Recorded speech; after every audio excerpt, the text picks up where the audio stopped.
When the new medium of television was taking hold, kids in the Chicago area, lucky enough to have a set, got their first tastes of shows made just for them right here on WGN. Oh, I'm a lonely widow petunia in an onion patch. The very first children's host on WGN TV was singer radio personality Richard Two-Ton Baker, whose Wonder House puppet show debuted on WGN's second day on the air.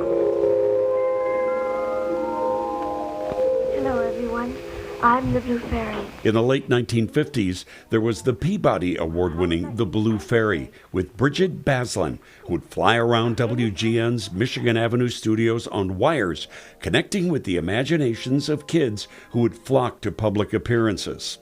Lunchtime Little Theater introduced Ned Locke to WGN TV's young audience in 1956 as Uncle Ned, with Ted Ziegler as Uncle Bucky, Dardanelle Hadley as Aunt Dodie, and later Bob Barron as Uncle Bob.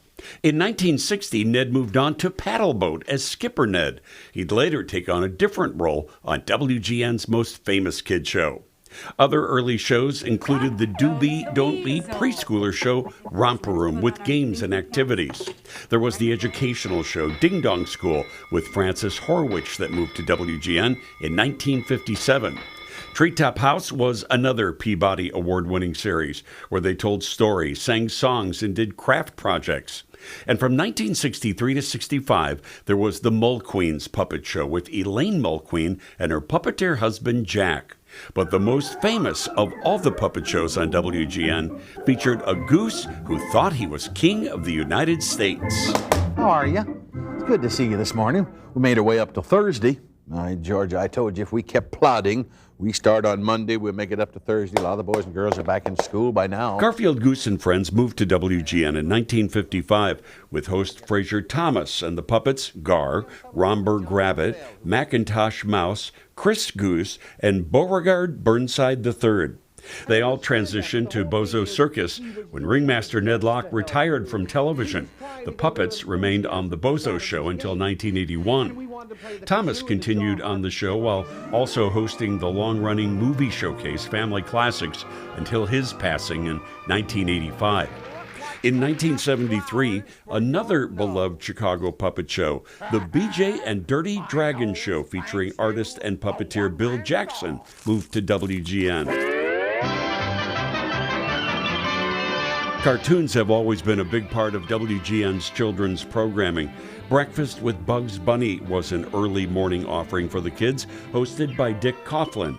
In 1962, Ray Rayner replaced Coughlin, and 2 years later the show was renamed Ray Rayner and His Friends. Okay, folks, the time is 7:01, and this is your birthday. Happy birthday. For 18 years with his signature jumpsuit and notes attached all over to remind him what to do next, he'd show cartoons, do his best with arts and crafts projects, tell jokes with a funny friend named Cuddly Dudley, and deliver traffic, weather, and sports reports for the grown-ups. Exit, big noise from Winnetka. He'd sing songs, visit Lincoln Park Zoo with Dr. Lester Fisher, and play with a feisty duck named Chelveston.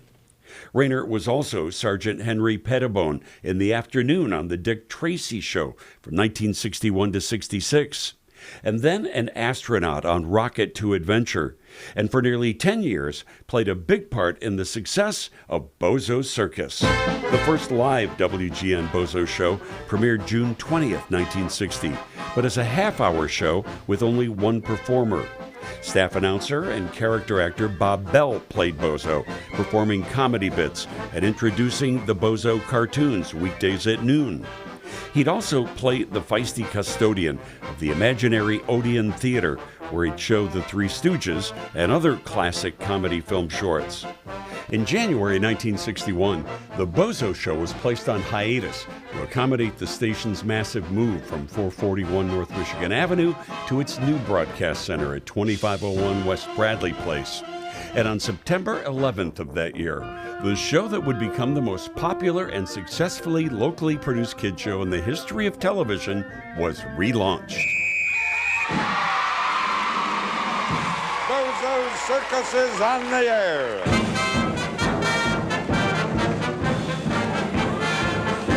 With Bozo, the world's greatest clowns. Oliver, oh Oliver. Sandy the Tramp. Bob Smith. Bob Trendler and his big top band. Master Nat, that's me, and a cast of thousands. WGN's Bozo Circus became a smash hit, with a waiting list for tickets that grew into years to be in the 200-plus member studio audience.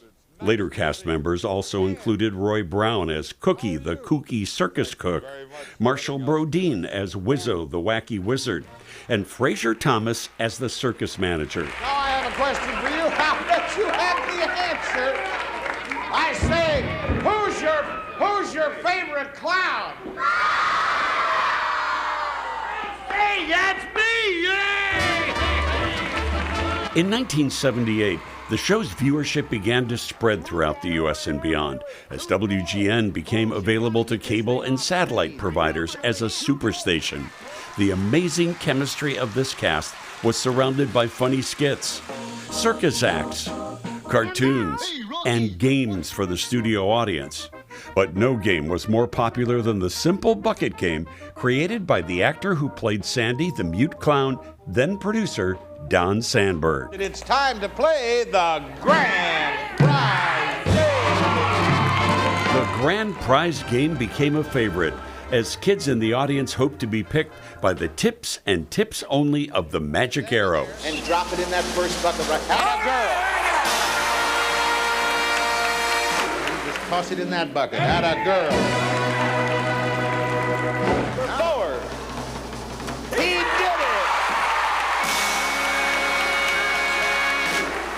Well, don't let me hurry you. Oh, Shaw. In 1980, Bozo Circus was renamed The Bozo Show and moved to weekday mornings, recorded. In 1984, while the show was still number one in its time slot, Bob Bell announced his retirement as Bozo. We've never seen anything but a smiling face leave here. And that's a pretty rare opportunity when you can feel deep down that you've just passed around a lot of joy and laughs and good time. There's nothing I would have done differently, because looking back now, this is about as fulfilling as anybody's job could be. With Bob Bell stepping out of the spotlight as Chicago's favorite clown, the search for a new Bozo began.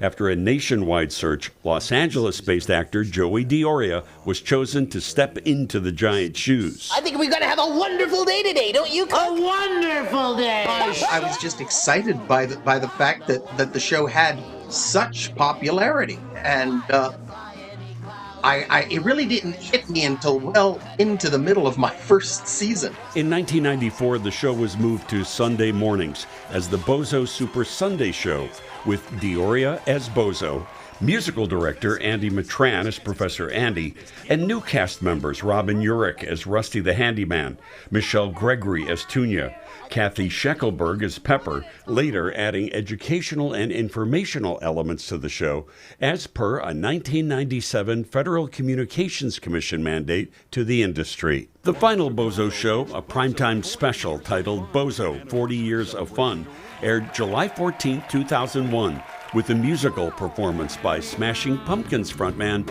Billy Corgan. I think the most mind-blowing part about the legacy of Bozo is that for those of us in Chicago, we didn't realize there were Bozos all over the country. But our Bozo was the Bozo, the legendary Bob Bell, and of course with his sidekick Cookie, and for my generation, two great comedians who entertained us every day. We used to race home from lunch to watch the show. When you'd watch Bozo, besides all the great antics of Bozo and then later on Cookie and Wizzo and everybody that joined the group, but we had like this dream that maybe we could be in the audience one day and get the Magic Arrow to select us for the Grand Prize Game. I went to the Bozo Show, I think it was 1976 or 77. We lived in Oak Park. So to see that the Bozo Show happened in a real place was so interesting.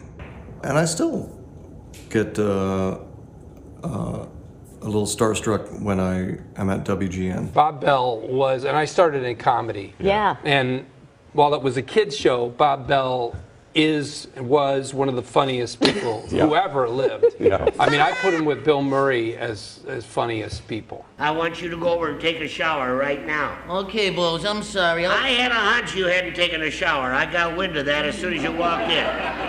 On December 24th, 2005, Bozo returned to WGN TV's airwaves in a 2-hour WGN News retrospective, Bozo, Gar, and Ray WGN TV Classics.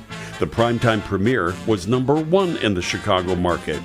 Additional 2-hour specials, Bozo Circus the 1960s and Bozo Circus the 1970s followed. All 3 specials continue to be broadcast and live streamed annually.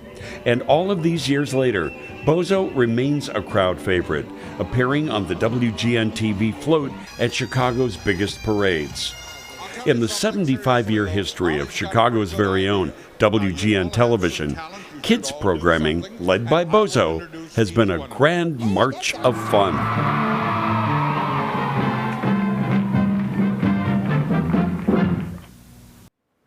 Wow, kids' entertainment was never the same again. You know what? You can still see Bozo at the parades when we are out. People flock to him. I know. Love to see him. Well, coming up next Thursday on WGN at 75, Mike Lowe will have a special look back at the career of the one and only Harry Carey. From his famous catchphrases to the 7th inning stretch. Well, look at what made Harry one of the biggest stars to ever work at Channel 9. So a lot more to come. We have special coverage every Thursday night through April on the News at 9. You can read more at WGNTV.com/75.